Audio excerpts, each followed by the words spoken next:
In my opinion, we have a race war underway, and white people can choose to ignore it or pretend it's not happening most of the time. So we're talking about Black people, brown people, Indigenous people, people with disabilities, and frankly, anyone that doesn't fit into the paradigm of white supremacy, and that can be interpreted to be challenging white power and white supremacy in this country.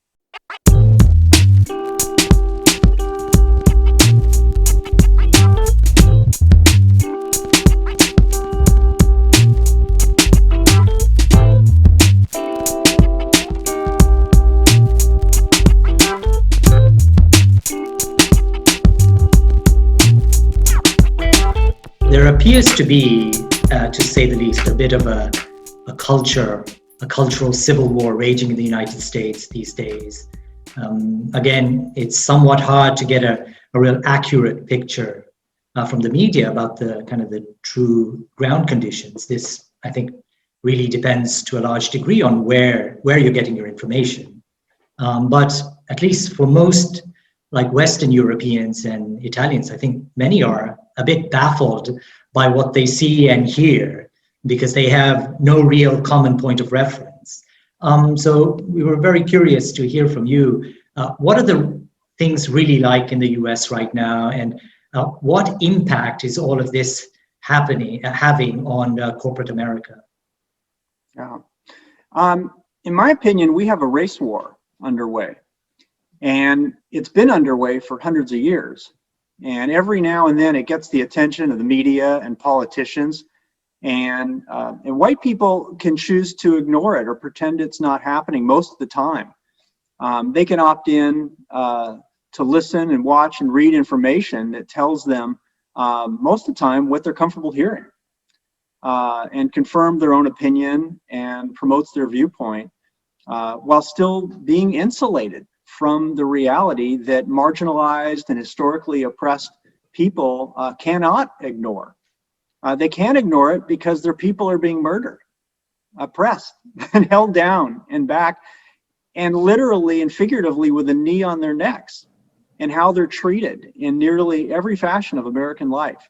So we're talking about Black people, brown people, Indigenous people, people with disabilities, and frankly, anyone that doesn't fit into the paradigm of white supremacy, and that can be interpreted to be challenging white power and white supremacy in this country.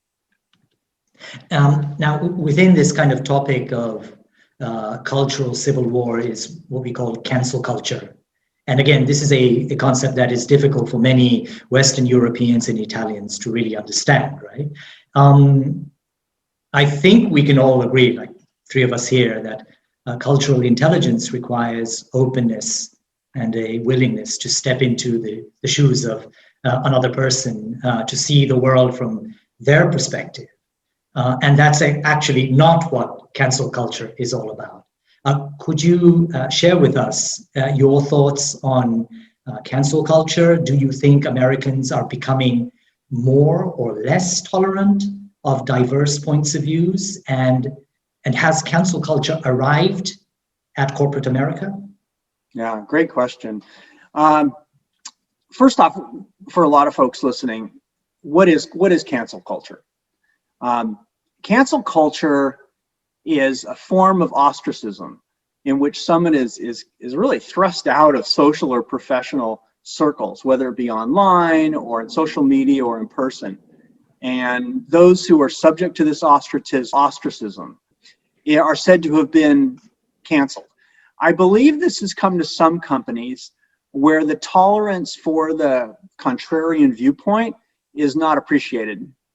When it comes to systemic racism, for example, they're an example of its existence in companies, and these may be considered kind of sacred cows, if you will, that you just don't go after or attempt to tear down. Companies will say they're 100% behind equity, for diversity, for inclusion, but when it comes to taking down structural racism that exists and protects the way of life that protects those in power, those in authority, supports their privilege, it's less appealing and may be considered threatening even. For example, a company may have a policy to get back to applicants in a certain period of time with a hire or no hire feedback in a specific period of time to demonstrate good customer service in relations to that candidate. And that the message is important, yet in reality, it's difficult to find women and people of color for certain roles, such as tech roles. So you're naturally going to see more men, more white people as candidates. So if you're hiring quickly or getting back to people right away, it's a form of structural racism that supports hiring white people and is an example of white supremacy. Companies will say they support diversity and want to hire more people of color, as we call it in the US, brown and black people. When they have two candidates of equal experience and skill and ability, they often hire who is a better fit, which means they look and act like the leader and other team members in many cases. And they don't place as much of a value as they should on difference, on diversity, to bring a different perspective or viewpoint. The candidates who's a better fit is often the person that mirrors the existing team. So regardless of kind of like the cancel culture and the culture wars, the fact is American business professionals will continue to work across cultures, and of course with cultures that have different values and customs. What impacts, good or bad, will this cultural civil war have on the ability of Americans to work across cultures and acquire a truly deeper cultural intelligence? Well, I believe it varies greatly depending on the subject. We're hyper-focused right now in the US, as we should be, on race and on COVID vaccination, and on politics in general. And on these subjects, I think there's much less tolerance for diverse points of view. The polarity kind of caused by the prior administration in DC has divided our country, as everyone knows. The inept leadership and moral deception, the lack of decorum has taken the US to a very low point. But we're optimistic that President Biden can lift the country to begin to unite us and move forward more positively. But no question, Raj, there was great damage done to the country in the past 4 years that will take many years to fix. And unfortunately, the current climate has caused a negative result of people generally less tolerant of diverse points of view when it comes to race and management of COVID and the vaccination and politics. And it'll cost more lives, which is disgraceful. But on topics outside of the high profile ones I just mentioned, generally people are open to diverse points of view and understand the value of diversity. It's been, as you know, proven in studies going back to the 1950s that diverse teams outperform over time homogeneous teams. And the question is, are they willing to change to address systemic and structural racism, to give up seats of power and authority and privilege? That's where the hard work exists. And we're a long ways from equity and treatment and of underrepresented and historically marginalized and oppressed populations. Great.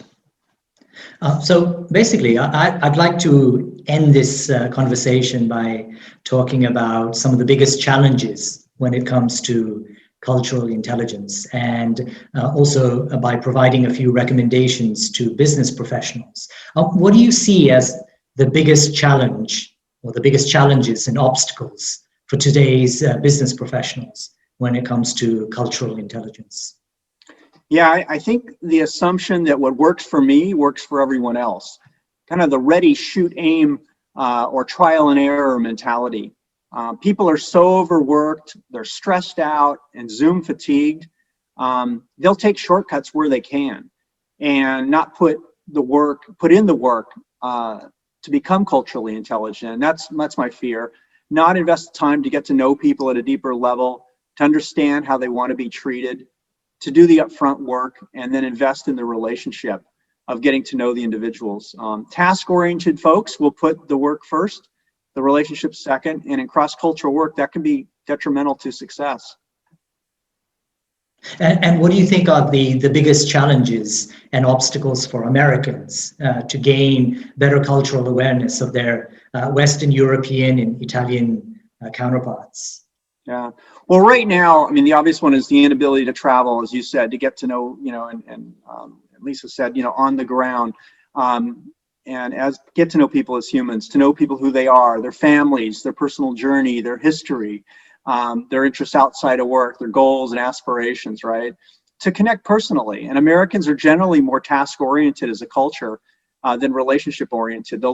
They'll focus on task first, then relationship. So they'll want to get down to business, drive through the meeting agenda, get tasks completed. And this isn't what necessarily motivates and incents all people to do their best work. That's a concern. Right. I mentioned at the beginning that we thought these subjects of diversity and inclusion were becoming more important across Italy and really across Western Europe. So as someone who is truly an expert in this area in the United States, what advice would you give Italian and Western European business professionals who want to have a better understanding of their American counterparts? What would you say to them? Invest the time a little bit in each meeting to get to know the person at the other end on a little deeper level. It may take time and a series of meetings, but in the long run, for a long-term business relationship, it will pay off. And just checking in, saying, hey, before we begin the meeting, how are you doing? I mean, I know I'm struggling. And even sharing, I think vulnerability-based trust is so critical. And sharing, if you're struggling with working from home and the isolation, share that with a colleague and say, I know I'm struggling. Here's some things I'm dealing with. How are you doing? How are you? And people will open up if you open up. If you show you're vulnerable, they'll feel more comfortable with you. They'll actually see you in a different light. And that's a great way to begin a deeper relationship right now, because we're all struggling with this isolation. Do either of you have any more kind of recommended best practices that we can offer business professionals working across cultures? I just want to make a comment on something Jonathan said that I think is really valuable. And, it may sound obvious, but I think sometimes we overlook those things. Jonathan's point's outstanding. One of the things that COVID has done, as much as it's isolated us, is it's actually given us a point of unity. We've all suffered through this in the same way. And Jonathan, I really, as you made that last point, it resonated with me in terms of connecting, asking somebody how they're doing. And that is a point where we can both empathize and connect with, because this pandemic has hit all of us. And it was a really good point. Thank you. Fantastic. Yeah, I mean, to answer the question, Raj, I think that I'm a huge fan of a wonderful tool to grow cultural awareness, and it's called GlobeSmart. It's put out by a company in San Francisco area called Aperion Global, and it's a way to understand yourself through a cultural lens of 5 dimensions of culture, and compare and identify gaps with others on your own team, even to see how their profile sits up. But then you can compare it to different countries and areas around the world and understand their culture, and even deep dive into history and practices and etiquette and even idioms and just the ability to recognize the value of different styles. And it's a wonderful tool I know I use it when I'm preparing for an international trip. But we've used it on teams to build understanding of why conflict occurs. And one quick story is, my former manager and I, we kind of butted heads early on, and he had asked me to take on a training program to redo it. And I came back 3-4 weeks later and said, here's the final product. I went and did it. And he was like, well, wait a minute. I would like to have some input as you're, some check-ins as you're working on it, get my feedback and input. And I was like, oh, I thought I was doing the right thing by just taking the ball and running with it and thinking that was, freeing you up from having to worry about it. And that was an understanding of our differences in I'm much more individualistic and he's much more interdependent. So he expected me to do regular touch bases and check in with him and get his feedback, whereas I thought the right thing to do was just go and drive on the project and come back to him as and take ownership for it. And so once we understood that, I would accommodate and build in check-ins, and then continue to do my own thing. That's a great story. Great. Okay. Great. It's been a fascinating conversation, Jonathan. Thank you very much for that. Hopefully, we'll have a a chance to do this again, perhaps when all of this is over. Jonathan, I person. thoroughly enjoyed it. Thank you so much for, being so prepared and offering such valuable information. I was so intrigued. I was like, oh wait, I've got to think about my next question, and when it's Raj's turn. But I really enjoyed it. It was very, very insightful. Thank you. Oh, you're welcome. Thank you so much for inviting me. I really had a lot of fun and love it. I hope we can, again, work together more. I really enjoyed.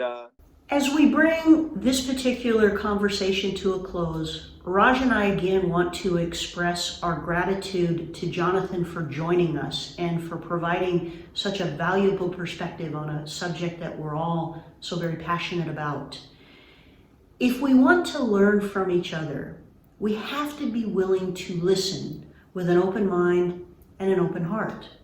We have to be willing to step into the shoes of another to see the world from that person's perspective. And that is why dialogue and discussion are so essential. They open the doors that lead to true cultural intelligence. On behalf of my partner Raj and our colleague Jonathan Stutz, I'm Lisa Marchese, and we all want to thank you for joining us. We look forward to seeing you at the next closing argument.